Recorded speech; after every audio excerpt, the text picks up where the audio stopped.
ஜபமாலையை கையில வச்சுக்கணும். கோபம் வந்தோடனே 108 ராமநாமம் சொல்லணும். கோபம் வந்தா கையில ரெடியா இருக்கணும். 108 ராமநாமம் சொல்லணும். அப்புறம் ஆக்ஷன் அதெல்லாம் பண்ணினா கோபம் குறையும்.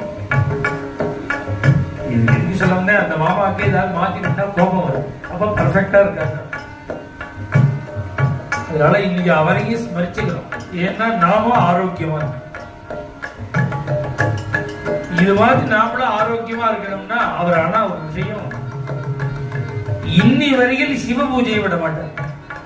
பஞ்சாயத்துல இன்னி வரையில் சிவ பூஜை 365 நாளும் ஸ்நானம் சந்தி சிவ பூஜை பாராயணம் இந்த வயசுலயும் பண்ணிட்டு இருக்கு. இது மாதிரி சிவானந்தா, ரிஷிகேஷ் சிவானந்தா இது மாதிரி மார்க்கத்தில் உள்ள